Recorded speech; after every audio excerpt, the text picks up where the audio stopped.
감사합니다.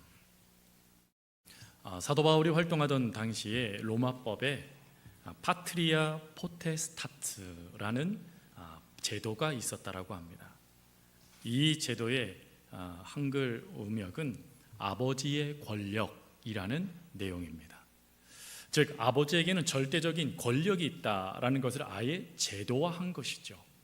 근데 그 권력은 마치 자녀를 자신의 소유물처럼 여기게 만들었습니다.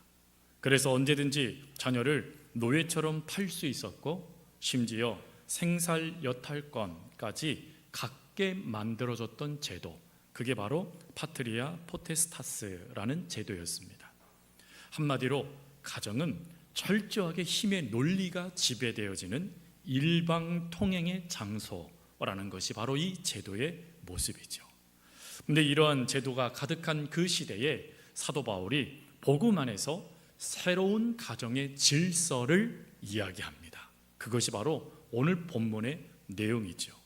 오늘 본문에서 사도 바울은 1절부터 3절 말씀을 통하여서는 자녀들이 어떻게 하나님이 기뻐하시는 자녀의 도리를 행할 것이냐 이에 대한 이야기를 하고, 그리고 즉시 4절에서 그는 이렇게 얘기합니다. 또 아비들아 너희 자녀를 노엽게 하지 말고.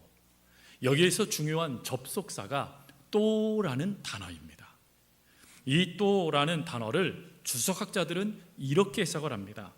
또를 가리켜 상호 책임의 다리이다.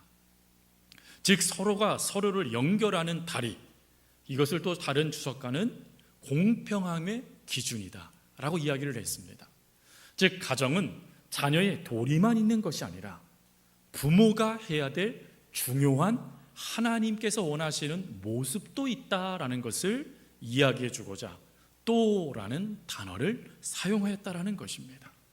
그래서 이것을 쉽게 설명을 하면 바울은 일방적인 순종을 강요하던 시대에 권위를 가진 부모가 또한 자녀 앞에서 자녀의 영혼을 향한 의무가 있다라는 선언을 한 것이 바로 4절의 핵심입니다.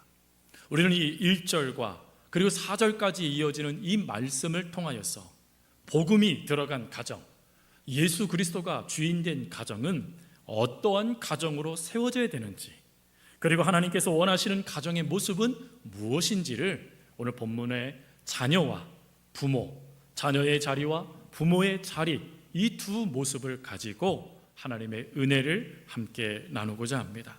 먼저 하나님께서 원하시는 가정의 모습 첫 번째로는 위로 흐르는 공경의 가정이다 라는 것입니다. 사도 바울은 1절과 2절에 자녀의 도리를 이야기합니다. 그 도리가 바로 순종과 공경이라는 것이죠. 여러분이 순종이라는 말씀 아마 한두 번 정도는 다 사용해 보셨을 거예요. 너 하나님 말씀도 모르냐? 하나님께서 자녀들에게 네 부모에게 순종하라 그랬어. 그러니 어디서 아무 말도 하지 말고 따라 순종해 아멘해 라고 말씀을 해보셨나요? 안 해보신 것처럼 안 해보셨어요? 많은 경우 부모가 조금 불리한 상황에 처해지게 되면 성경에 순종하라 그랬어 라고 이야기를 해요. 그런데 이것은 반 정도만 아는 말씀이에요. 사실 이 순종하다라는 이 단어는 군대에서 쓰여지는 복종의 개념과 다릅니다. 즉 상급자가 명령하면 하급 병사는 그거에 목숨을 걸고 순종해야 된다, 이걸 말하는 게 아니에요. 성경에서 말하는 순종은 중요한 자세 하나가 있습니다. 그 자세를 바로 경청이라고 하죠. 즉 순종하기 위해서는 반드시 자녀애들 마음속에 삶 속에 태도로 갖춰져야 될 것이 있는데 그것이 듣는 자세라는 거예요. 근데 어때요? 여러분 자녀들이 여러분들의 말씀들을 잘 듣나요? 잘 듣지 않죠, 어느 때는. 그리고 뭐로 치부해버려요? 잔소리로 취급해버리죠. 들으려 하지 않아요. 그런데 성경적인 자녀의 도리 중 순종은 들어야 된다는 것입니다. 부모님이 지금 나에게 무엇을 말씀하시는지 듣고, 중요한 것 그 다음이죠, 의도를 파악하여 삶으로 살아내는 것, 이게 순종이라 합니다. 그래서 순종을 뭐라고 얘기하냐면 경청의 열매다라고 이야기를 합니다. 즉 바르게 들어야, 정확하게 들어야 실수하지 않고 살게 된다는 것이 순종의 모습이에요. 그리고 사도 바울은 여기서 끝나지 않고 그 다음에 또 한 가지를 더 이야기하죠. 그게 바로 공경입니다. 먼저 좀 우리가 잠깐 또 한번 살필 것이 있는데, 순종은 여러분 이 대상의 연령대가 정해져 있습니다. 순종을 성인이 돼서도 순종하는 게 아니라 유대 사회에서 순종은 미성년자, 즉 출가하기 전까지의 자녀들에게 해당되는 내용이었어요. 그 출가하기 전까지 아직 바르게 세워지지 않았다라는 기준을 갖고 있는 그들에게 하나님의 말씀은 듣고, 부모의 말씀을 듣고 그 말씀에 순종으로 열매를 맺어라 라는 것이에요. 그리고 난 다음에 온 세대, 전 세대에 나타나야 될 기준을 이야기하는데 그게 바로 공경입니다. 여러분, 성경적으로 이 공경은 사실은 상업 용어에서 발생됐어요. 상업 용어에서 특별히 물건의 가치를 매기다라는 의미에서 이 공경이라는 단어가 파생되어졌습니다. 그래서 성경적으로 이 공경이라는 의미는 이런 의미입니다. 부모의 존재 자체에 무게를 두고 그 가치를 정당하게 인정해 드리는 모든 행위. 중요한 게 뭐래요? 모든 행위. 즉 공경은 마음의 상태가 아니라 삶의 모습이라는 거예요. 삶으로 부모님을 귀하게 여기고 그것을 가지고 부모님께 행하는 수많은 효도의 모습들, 그것을 공경이라고 말씀하시는 겁니다. 그런데 이렇게 순종하고 공경할 때 사도 바울은 무엇을 또 이야기하냐면 2절 후반절부터 3절 말씀해 보니까 이것이 첫 계명이고 또 하나님께서 이 땅에 잘되고 장수하게 하시는 은혜다, 복이다 라고 이야기를 해요. 여기서 이 첫 계명이라는 이 단어는 우리가 잘 알고 있는 10계명 중에 사람의 계명을 다루는 5계명의 첫 계명을 이야기합니다. 그리고 이 첫 계명의 시작을 신명기 5장 16절 말씀에 가보면 하나님은 이스라엘 백성들에게 그 계명을 지키면 하나님은 그 백성에게 샬롬, 평강의 은혜를 더하신다라고 말씀하셨어요.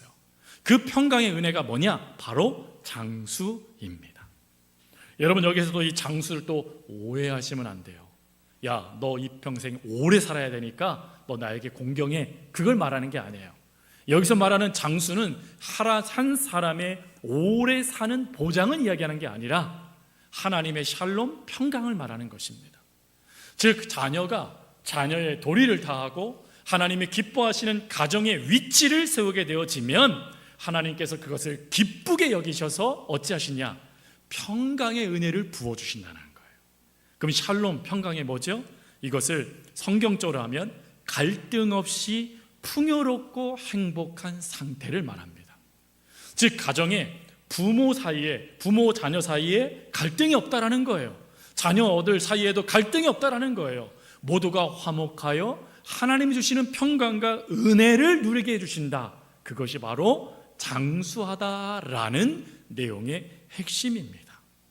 그런데 여러분, 여기에 안타까움이 있죠. 그게 뭡니까? 알지만 우리는 제대로 순종하지 못하고 부모를 공경하지 못하고 있다라는 것입니다. 순종의 핵심이 듣는 거라고 말씀을 드렸어요. 그러나 요즘 한국 사회를 무엇라고 부정적으로 평가하냐면 소통 부재의 시대다라고 평가를 합니다. 대화가 되지 않아요. 서로 자기들 말만 하지 상대방의 말을 들으려 하지 않아요. 자녀들도 마찬가지죠. 부모들이 자녀를 바라보며 그 삶으로 터득한 지혜를 가지고 자녀들에게 조언을 합니다. 그러면 자녀들은 그것을 잔소리를 듣고 또 쓸데없는 소리 하신다고 하면서 어때요? 문을 쾅 닫아버리는 그런 모습도 보여요. 심지어 부모는 어떻습니까? 자녀가 바르게 그 말을 할 때가 있습니다. 원하는 것들을 이야기할 때가 있어요. 그러나 부모도 또 그 말을 듣지 않아요. 즉 서로가 연결되어지는 상호 연결의 다리가 되어야 되는데 그 다리가 끊어져 버리는 불통의 시대, 그게 바로 우리가 살고 있는 이 시대예요. 그러니 상대방의 이야기를 듣지 않고 내 말만 하는 거 있는 것입니다. 그게 가정의 불화의 모습이죠. 거기서 끝나나요? 아니죠. 여러분, 우리는 부모님을 향하여서 가치를 귀하게 여기고 값비싸게 여기지 않습니다. 그 대신 부모님을 향하여서 어떻게 얘기하죠? 마땅히 그 값을 매기지 않아도 될 존재처럼 여겨버려요. 그러다 보니까 어찌합니까?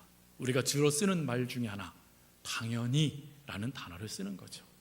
당연한 건데 왜 그래야 돼? 당연하게 부모님이라면 그렇게 해주셔야지 라고 이야기하는 것이에요. 즉 당연하다라는 생각에 부모님의 신생과 인생을 마치 공짜인 양 소비하는 시대, 그리고 더 나아가서 그 부모의 유산 그거 가지고 싸움 벌이는 상태, 이런 것들이 오늘날 우리가 처해 있는 현실, 우리와 밀접하게 다가오고 있는 연약한 모습이죠.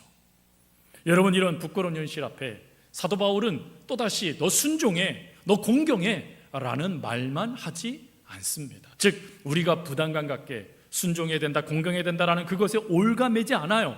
오히려 그것보다 순종과 공경은 반드시 해야 되는데 이것이 되는 비밀이 있다라고 먼저 이야기합니다.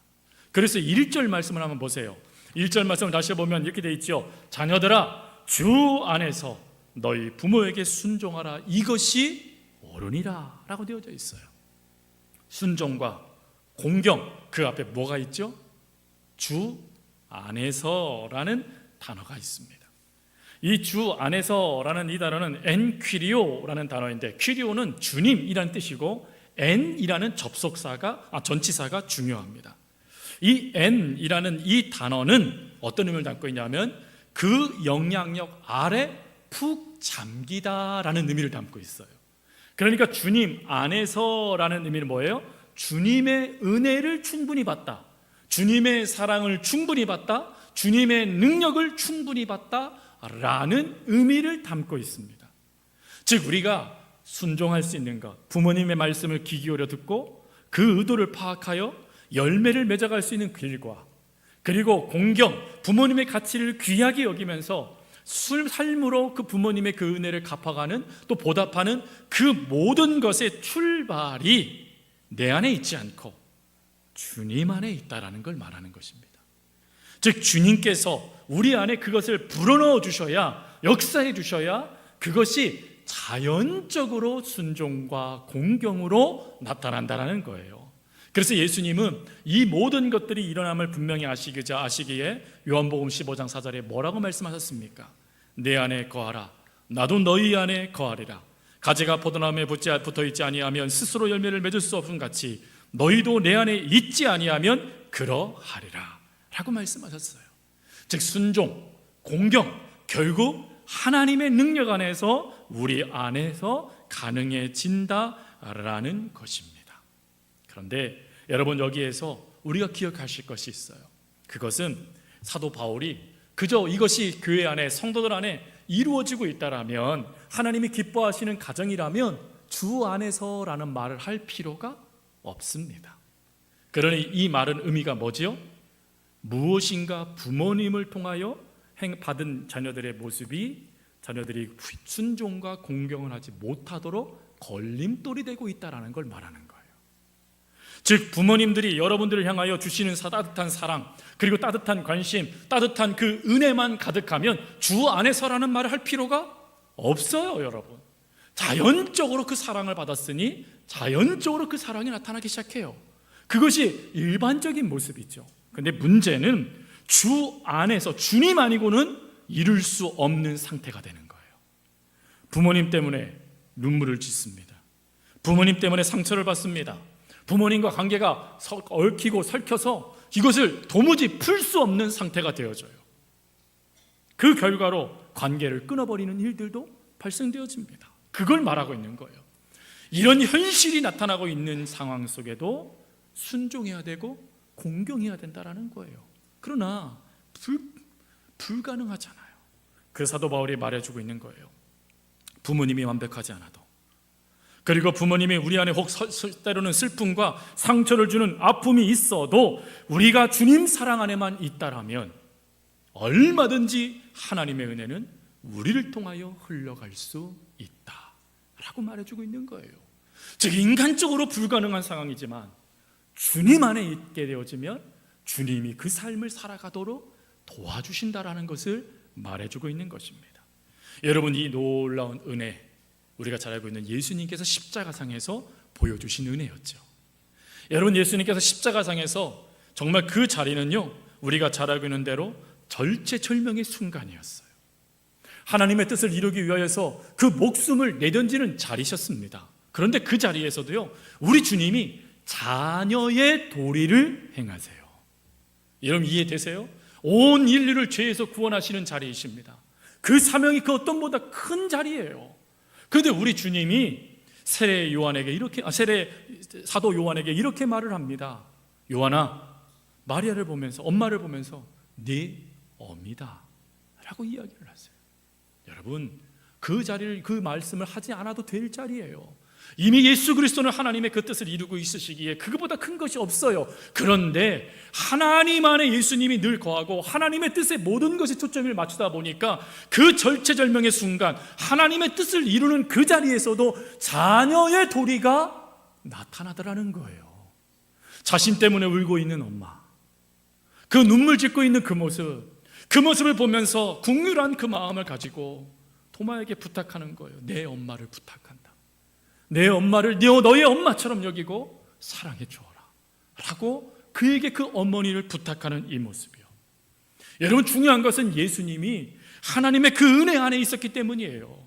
예수님은 요한복음 8장 29절에 이렇게 말씀하셨어요. 나를 보내신 이가 나와 함께 계시니 내가 항상 그 기뻐하는 것을 행함으로 나를 혼자 두지 아니하셨느니라.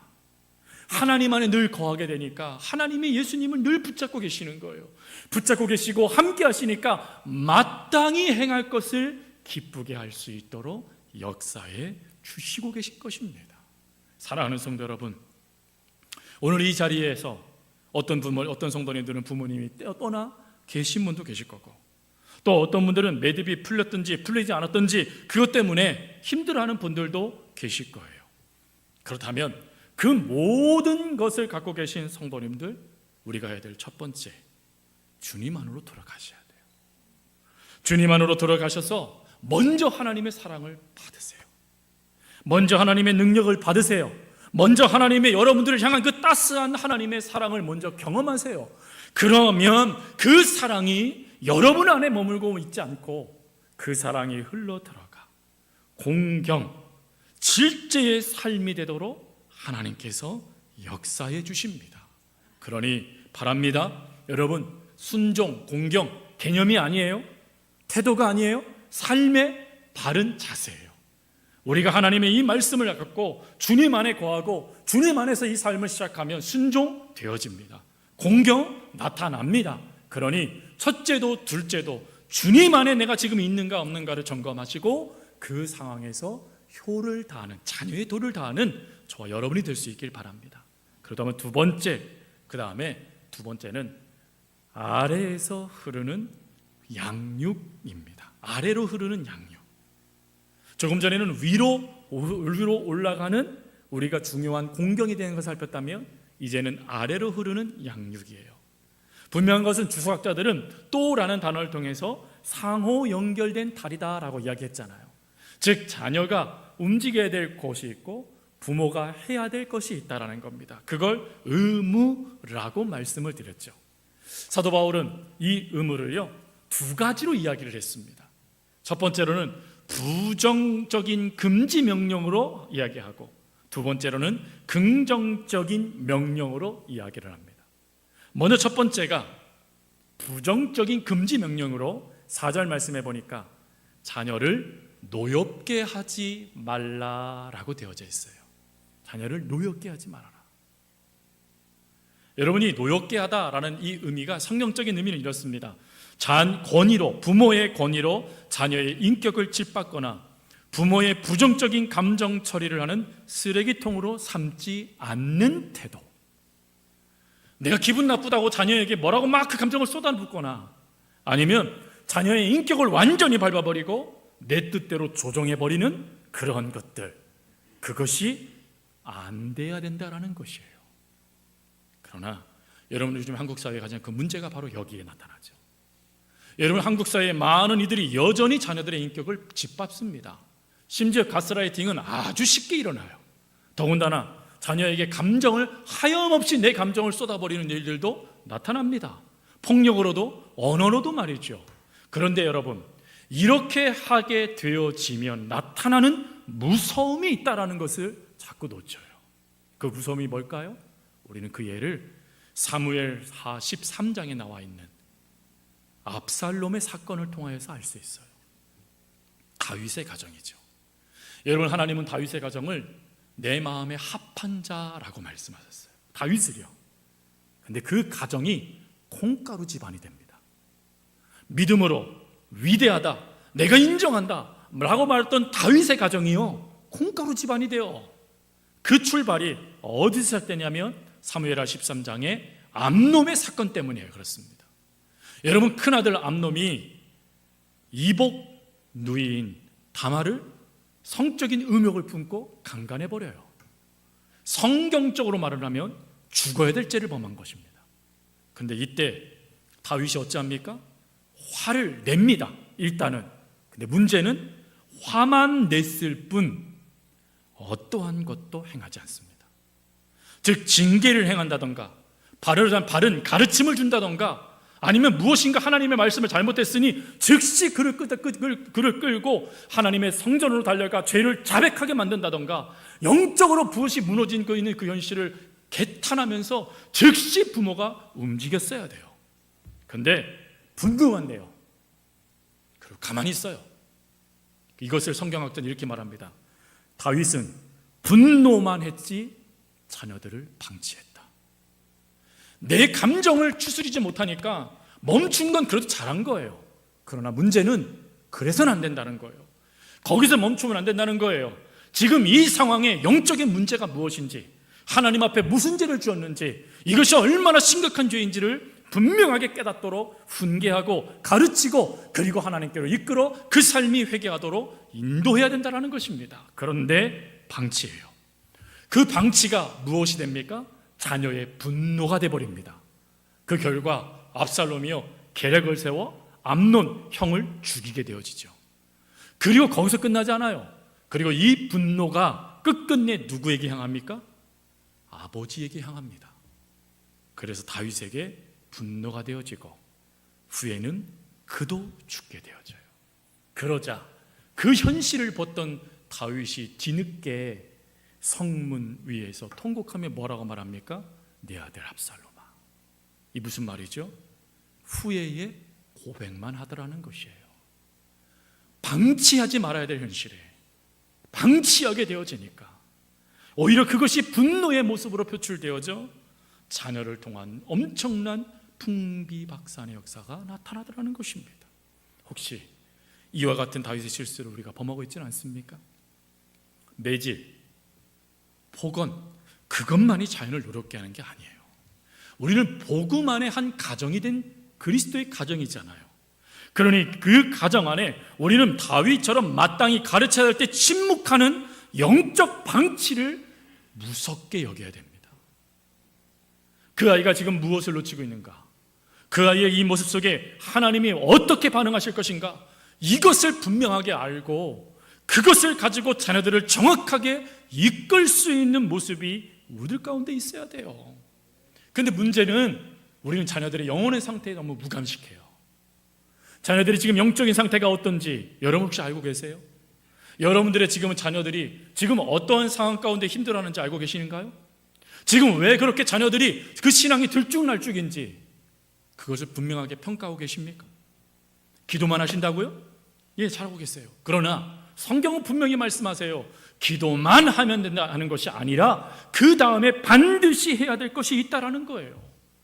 즉 성경은 단순히 하지 말아라 라는 것으로 말씀하지 않으세요. 골로새 3장 21절에도 아비야 너희 자녀들을 낙심하지 말고 오직 주의 교훈과 훈계를 양육하라. 분명하게 말하는 것은 낙심하게 하지 말고 양육하라라고 말씀을 하세요. 즉 우리는 부정적인 감정에 자녀들이 사로잡히지 않도록 반드시 두 번째의 행동까지 행해야 된다는 거예요. 그 두 번째가 뭡니까? 바로 두 번째 사도 바울의 지침, 바로 주의 교훈과 훈계로 양육해라 라는 것이에요.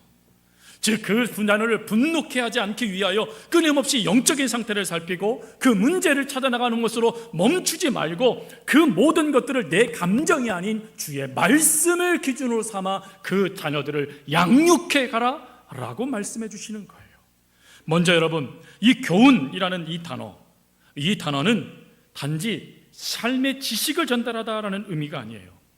우리는 그리스도인의 가정이라고 말씀드렸잖아요. 그러니까 이 교훈은 뭘 말하는 것이냐면 몸으로 익혀가는 신앙 습관을 말하는 거예요. 신앙 습관.